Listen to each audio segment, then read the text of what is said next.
Kinben Book 5, Chapter 79. Kumawala nga ang bola mula sa palad ni Derek Soko. Tumira siya ng 3 sa harapan ni Mendez at sa paglapag niya ay napakuyom na lang siya nang magmintis iyon. Kitang kita na nga ang frustration sa kanyang pawisang mukha. Mula naman sa ilalim ng basket ay nagawang i-box out ni Magbuo si Tank de Guzman at ang mga fans ng Falcons ay wala nang magawa kundi ang panoorin ang nalalapit na paglaglag ng kanilang kupunan sa top 4. Siguradong kahihiyan daw ito at tiyak na asartalo raw sila sa mga fans ng Puerto Princesa City. Napakyar naman nga sa tuwa ang mga players na nasa bench ng Kalapan nang makuha ni Magbuo ang rebound. Si Tank nga ay hindi na malaman kung paanong nabaliktad ang tapatan nila ng sentrong ito. Alam na niyang talo sila sa labang ito pero hindi raw yata niya matatanggap na pati sa pagiging sentro ay matatalo rin siya. Paglapag nga ni Magbuo ay mabilis na kinuha ni Tank ang bola mula rito. Kaso sumilbato ang referee na naging dahilan upang ang coach ng Palawan ay mapailing. Nasa penalty na rin kasi ang Falcons at free throw ito para sa Kalapan. Napatingin na nga lang din siya sa natitirang oras ng ika-4 na quarter. 2 minuto na lang at 106-88 na ang score. Hindi niya alam kung mahahabol pa nila ang lamang na ito. Akala niya ay kapag nawala si Maki Romero sa lineup ng Kalapan ay magiging isang malaking advantage ito sa kanila. Kaso mas lalo pang naging disadvantage ito at ito na nga ang naging resulta. Ang Kalapan City na nga rin ang nakikita ng mga taga-Palawan na malaki ang chance na magkampiyon sa ligang ito dahil sa kanilang performance. Pumasok nga ang 2 free throw ni Marlon Magbuo at dito na nga napatawag ng timeout si Coach Torres. Pagpunta nga sa bench ng kanyang mga players ay nakita niya na pagod na ang mga ito. Maging siya nga ay hindi makapaniwala na mangyayari ito sa kanyang team. Naglalaro sila sa Maharlika League. Pero ito ang ginawa sa kanila ng Kalapan na papasok pa lang sa Maharlika League sa sunod na season. Magpahinga na kayo, Derek. Bawi na lang tayo sa sunod na liga. Malungkot na wika ni Coach Torres sa kanyang mga starting players. Makikita nga ang pagyuko ni Soko at napakuyom na lang siya ng kamao dahil tiyak na raw na hindi matutuloy ang pagsali niya sa Makati Blazers. Isa pa, ayaw na rin daw niyang maglaro sa Maharlika sa sunod na season na kasama ang Palawan team dahil gusto na niyang sa may magandang work ethics na team na siya mapunta. Bawi tayo, Derek, sa Maharlika. Malumanay na winika ni Reggie sa kanyang katabi. Kahit nga ang mayabang na datingan ni Aguilar ay naglaho dahil sa ginawa sa kanila ng Kalapan ngayong huling quarter. Akala nila ay dikit ang magiging laro kaso dito pinakita ng kalaban kung gaano kalakas ang lineup ng mga ito laban sa kanila. Hindi ako makapaniwalang magiging ganoon si Magbuo. Kailangan ko pang bumawi pero sabi ni Tank na napasandal na lang sa inuupuan niya. Talo na kami. Ang lakas ng Kalapan team kahit nawala si Romero. Sabi pa nga ni Tank sa kanyang sarili at napaseryoso na lang ang team ng Falcons nang tumayo na si Derek Soko na hawak ang gamit nito. Saan ka pupunta, Derek?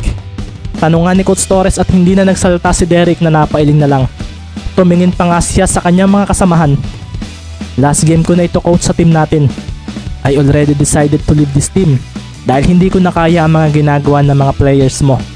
I will also make a call kay boss para maayos ang termination ng contract ko and I am willing to pay if iyon ang kailangan. Napaseryoso na nga lang si Tank sa mga sinabi ni Derek. Maging si Reggie nga ay napakuyom din sa mga narinig niya mula kay Derek. Nararamdaman na niya ito dati pa kaso hindi niya pinansin kasi kung titingnan naman daw si Derek kapag kasama nila ay parang ayos lang. Hindi nga lang paglaglag sa Palawan ang ginawa ng Blue Phoenix ng oras na iyon. Maging pati ang pagsira sa kanilang lineup. Dahil sa nangyaring iyon ay napaupo na nga lang si Coach Torres at hindi niya inaasahang mangyayari ito sa kanyang koponan. Napakaganda ng kanyang mga plano pero ang malaking pagkakamali niya ay ang pag-aakalang ayos lang ang kanilang ace player sa kanilang team sa ilang taong nakasama niya ito rito. Nagtalunan na nga sa tuwa ang mga players ng Kalapan sa kanilang bench nang matapos ang huli nilang regular game sa Mimaropa League. Bench players na nga ang pinalaro ng magkabilang team kaso tila starting 5 pa rin ang sa Kalapan dahil kina Suarez, Cimeron Flores, Agoncillo at Hernandez. Natapos pa nga ang laban sa score na 92-118. Pinaglaruan kasi ni Navarro ng kalaban sa natitirang 2 minuto na lalong nagpapaganang lamang nila para tuluyan ang tapusin ng Kalapan ang Palawan sa labang ito. Makikita nga ang kasiyahan sa mata ni Ricky nang magsipasok na ang mga kakampi niya sa loob ng court para magsaya. Pinalakpakan nga rin sila ng lahat ng mga manonood at nang magkamay na sila sa isa't isa ay napaseryoso na nga lang din siya dahil wala na sa team ng Palawan si Soco. Ramdam na ramdam nga ni Mendez ang lungkot at frustration sa mga ito ng sandaling iyon. Maging si Tank nga ay parang ang lalim ng iniisip ng kamayan niya ito. Hindi na nga inalam ni Ricky kung nasaan si Derek Soco. Ang importante ngayon sa kanya ay ang pagtatapos ng 6 nilang laro. Semifinals na ang sunod at ang Oriental Mindoro Tamaraws ang makakalaban nila. Sa labang ito nga ay si Ricky Mendez ang naging best player, kung kaya agad siyang pinuntahan ng mga taga-local media ng Palawan. Nagtala kasi siya ng 29 points, 15 assists, 8 steals at 2 turnovers. Sa likuran nga ni Ricky ay makikita pa ang pasimpleng pagtayo ni Baron na gusto lang namang magkaroon ng exposure. Kasama nga nito si Larry at Martin na parang nahihiya pa. Bakit ka nandito? Akala ko ay binabantayan mo si Maki. Bulalas pa nga ni Baron sa biglaang paglitaw ng kasamahan nilang matilos ang baba. Nandoon na sina coach, kaya pumunta muna ako rito. Huwag kang magulo, kunyari ay hindi natin alam na may interview si Ricky. Sabi pa nga ni Larry at si Martin naman ay napailig na lang dahil pasimpleng kumaway ang dalawa niyang kasama. Pabebe wave. Si Ricky nga habang tinatanong ng mga naroon ay napapangiti na lang sa mga nakatutok sa kanyang phone at camera. Hindi naman daw ganito karami noong simula ang liga ang lumalapit sa kanya. Ano naman ang masasabi mo Mr. Mendez na baka ikaw na ang MVP ng ligang ito? Tanungan ng isang lalaking naka-ID ng media. Masaya naman po ako. Ngayon lang po kasi ako magiging MVP. Sa palagay mo, sinong team ang posibleng makaharap ninyo sa finals? Hindi ko alam. Bilog po kasi ang bola. Isa pa, wala pa po kami sa finals. Sagot ni Ricky na napatingin na nga sa mga nasa harapan niya. Nagpaalam na nga siya sa mga ito dahil kailangan na raw niyang umalis. Humabol pa nga ang iba at dito naman lumitaw si Dison na papahid-pahid pa ng palad sa buhok. Baka gusto ninyo akong interviewin. Tanong nga ni Larry na may paghaplos pa sa kanyang baba. Kaso iniwanan lang siya ng mga reporters na parang hindi nakita. Mula naman sa hindi kalayuan ay makikita ang kaseryosohan ni Henrik Ramirez sa nangyari. Susubok tayong ma-upset sila. Sabi na nga lang niya sa kanyang mga kasamahan, posible raw na wala si Maki Romero sa magiging laban nila. Kaso sa ipinakita ng Kalapan kanina ay tila kahit daw wala ito ay malakas pa rin ang mga ito. Ang Blue Phoenix na nga ang tiyak na makakalaban nila sa semis na gaganapin sa darating na Huwebes. Habang naglalakad naman si Ricky palabas ng venue ay bigla na nga lang may sumabay sa kanyang isang lalaking nasa edad 30.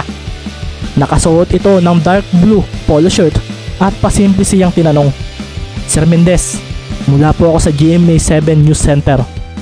Mapapaunlakan po ba ninyo ako ng isang one-on-one interview? Wika ng lalaki na may ipinakita pang ID. Si Ricky naman ay napaseryoso sa tanong na iyon ng lalaking iyon. Pinagbasan nga niya ito at agad namang ngumiti sa kasabay niya. If okay lang po sa iyo sir, want lang naming ilagay sa news ang mga ginagawa mo rito sa Mimaropa League. Napalunok na nga lang si Ricky. National channel daw ito at parang ayaw niyang paniwalaan na ito ang nagtatanong sa kanya. Nakakaramdam siya na magkahalong kabog sa dibdib at excitement.